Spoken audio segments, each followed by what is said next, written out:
শরীফ উসমান হাদি হত্যাকাণ্ডের ঘটনায় বেরিয়ে আসছে একের পর এক চাঞ্চল্যকর তথ্য। উসমান হাদি হত্যার ঘটনায় মূল ঘাতক ফয়সাল নয়, এবার সন্দেহের তালিকায় ভেসে আসছে বিএনপি নেতা মির্জা আব্বাস এবং উপদেষ্টা পরিষদের অনেকের নাম।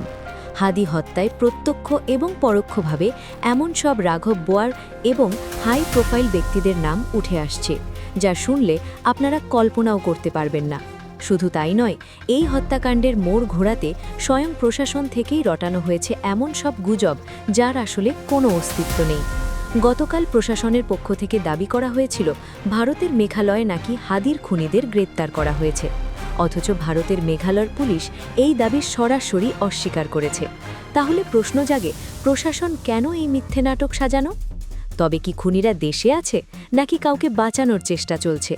আজকের ভিডিওতে আমরা উন্মোচন করব উসমান হাদি হত্যার শুরু থেকে বর্তমান সময় পর্যন্ত ঘটে যাওয়া সব অজানা অধ্যায়গুলো, যা আপনাকে শুধু তুলবে। ভিডিও শুরু করার আগে যারা মনে করেন সঠিক তদন্তের মাধ্যমে হাদি হত্যার সঠিক বিচার হওয়া উচিত, খুনিদের দেশের সর্বোচ্চ শাস্তি মৃত্যুদণ্ড কার্যকর করা উচিত, তারা কমেন্ট বক্সে লিখুন হাদি হত্যার বিচার চাই। ঘটনার শুরু যেদিন উসমান হাদিকে নির্মমভাবে গুলি করে হত্যা করা হলো, পুরো দেশ যখন শোকস্তব্ধ, ঠিক সেই দিনই সাংবাদিক জুকারনাইন সায়ের তার সামাজিক যোগাযোগ মাধ্যমে একটি বার্তা প্রকাশ করেন। তিনি বলেন, হাদির খুনিরা নাকি হত্যাকাণ্ডের পরপরই ভারতে পালিয়ে গেছেন। তার এই লেখাটি মুহূর্তের মধ্যেই চারদিকে ছড়িয়ে পড়েছে। কিন্তু সাধারণ মানুষ, সাংবাদিক এবং রাজনৈতিক বিশ্লেষকরা এই বিষয়টি কোনোভাবেই মেনে নিতে পারছিলেন না। সবার মনে তখন একটাই প্রশ্ন, এই অল্প সময়ের মধ্যে একজন সাধারণ মানুষের পক্ষে কিভাবে সম্ভব ময়মনসিংহ সীমান্ত দিয়ে ভারতে পালিয়ে যাওয়া? ঢাকা থেকে ময়মনসিংহ সীমান্ত এবং সেখান থেকে সীমান্ত পার হওয়া, এটা তো কোনো ছিলেখেলা নয়। হত্যাকাণ্ডের মাত্র কয়েক ঘন্টার মধ্যে এত দীর্ঘ পথ পাড়ি দেওয়া কোনোভাবেই বাস্তবসম্মত বিষয় নয়। ফলে জুকারনাইন সায়ের এই দাবিকে অনেকে সন্দেহের চোখে দেখতে শুরু করেছে।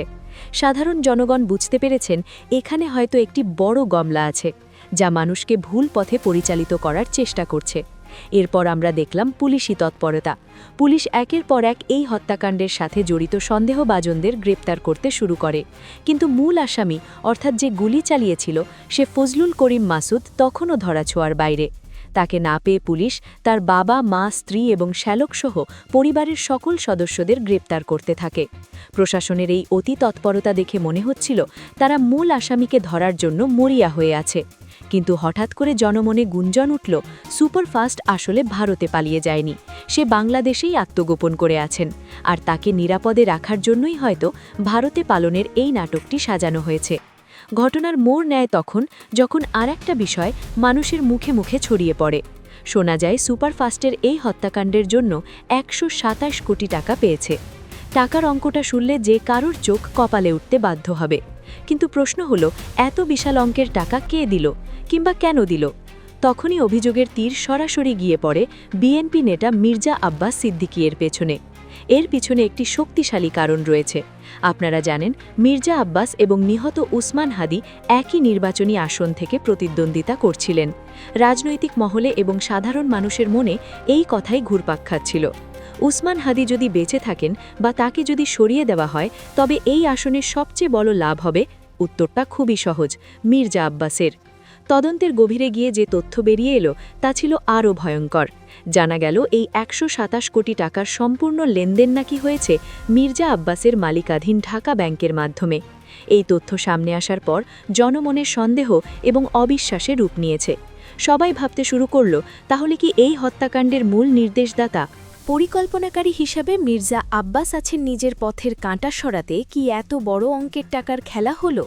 পরিস্থিতি যখন টানটান উত্তেজনার, ঠিক তখনই দেশের রাজনীতিতে ঘটে গেল আরেকটি বড় ঘটনা। হাদি হত্যার বিচার এবং তদন্ত যখন তুঙ্গে, ঠিক সেই সময় বিএনপি নেতা জনাব তারেক রহমান দেশে ফিরে এলেন। তার দেশে ফেরার পর সাধারণ মানুষ আশা করেছিলেন এবারও হয়তো ন্যায় বিচার প্রতিষ্ঠা হবে। কিন্তু অদ্ভুত কারণে হাদি হত্যার সমস্ত তদন্ত যেন থমকে গেল। তদন্তের গতি ঘুরে গেল। অন্যদিকে সবচেয়ে অবাক করা বিষয় হল দেশের মূলধারার সংবাদ মাধ্যমগুলির ভূমিকা।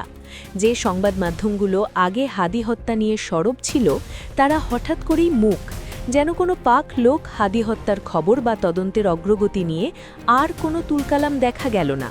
কোনো জোরালো প্রতিবেদন নেই, কোনো আলোচনা নেই, যেন উপরমহলের কোনো অদৃশ্য ইশারায় সবাই চুপ হয়ে গিয়েছেন। তখন দেশের সাধারণ মানুষ এবং সচেতন নাগরিকরা ভাবতে শুরু করলেন, তাহলে কি হাদি হত্যার সঠিক বিচার পাওয়া যাবে না, নাকি রাজনৈতিক সমঝোতার আড়ালে রক্তের দাগ মুছে ফেলা হবে? অনেকের মনে ধারণা জন্মালো, এই হত্যাকাণ্ডের সাথে পরোক্ষভাবে প্রশাসনও যুক্ত। প্রশাসন যদি যুক্ত না থাকে, তবে তারা কেন সঠিক পদক্ষেপ নিতে পারছে না? কেন তদন্তের গতি কমিয়ে দেওয়া হলো? এই গড়িমসি দেখে মানুষের মনে ক্ষোভ বাড়তে শুরু করল। দেশে যখন বিচারহীনতার সংস্কৃতি চলছে, তখন বিদেশের মাটিতে থাকা বাংলাদেশের রেমিটেন্স যোদ্ধারা আর চুপ করে থাকলেন না। উসমান হাদির হত্যার বিচার না হওয়া এবং প্রশাসনের টালাবাহানা দেখিয়ে তারা প্রচণ্ডভাবে ক্ষুব্ধ হলেন। প্রবাসীরা পরিষ্কারভাবে জানিয়ে দিলেন, যদি হাদি হত্যার সুষ্ঠু বিচার না হয়, তবে তারা দেশে টাকা পাঠানো বন্ধ করে দেবে, যাকে আমরা অর্থনৈতিক ভাষায় রেমিটেন্স শাটডাউন বা প্রবাসী ভাইবোনদের ঘোষণা বলছি। সোমবার রাত 12টার মধ্যে যদি হাদিকে গ্রেপ্তার না হয়, আমি সহ সারা পৃথিবীর সকল প্রবাসী রেমিটেন্স ডাউন করবে, যার কারণে হুমকিতে পাঠাবো। আগামী 72 ঘন্টা সময়, আগামী 72 ঘন্টা আগে বিচার না হলে জয়ী হন। প্রবাসীদের ঘোষণা সরকারের জন্য ছিল একটি বিশাল ধাক্কা, কারণ দেশের অর্থনীতির চাকা সচল রাখতে প্রবাসীদের পাঠানো টাকার গুরুত্ব অপরিসীম। তাদের কঠোর ঘোষণার পরপরই প্রশাসন একটু নড়ে চড়ে বসল। বোঝা গেল, সাধারণ মানুষের ক্ষোভের চেয়ে অর্থনীতির উপর আঘাত আসায় তারা বিচলিত হয়ে পড়েছে। আর এই চাপ সামলাতেই হয়তো শুরু হয় আরেকটি নতুন নাটক। প্রবাসীদের টাকা পাঠানো বন্ধ ঘোষণার ঠিক পরেই, অর্থাৎ গতকাল বিকেলে, প্রশাসনের পক্ষ থেকে হঠাৎ করেই একটি সুসংবাদ দেওয়া হয়। জানানো হলো, ভারতের আসাম রাজ্যে নাকি সাদিক বা উসমান হাদি হত্যার সাথে জড়িত পালিয়ে থাকা দুজনকে গ্রেপ্তার করা হয়েছে। এই খবরে কিছুটা স্বস্তি ফিরে এসেছে জনমানুষের মনে। কিন্তু নাটকের তখনও অনেক কিছুই বাকি ছিল। রাতের দিকে আবারও জানানো হলো, শুধু দুজন নয়, আরও 3 জন সহ ভারতে মোট 5 জনকে গ্রেপ্তার করা হয়েছে। বাংলাদেশের গণমাধ্যমে এই খবরটি ফলাও করে প্রকাশ করল। বরাবর সংবাদের শিরোনামে লেখা হলো, হাদির খুনিরা ভারতে গ্রেপ্তার হয়েছে। প্রশাসন হয়তো ভাবছিলেন, এই খবরেই মানুষ শান্ত হবে, প্রবাসীরা তাদের কঠোর কর্মসূচি থেকে সরে আসবে।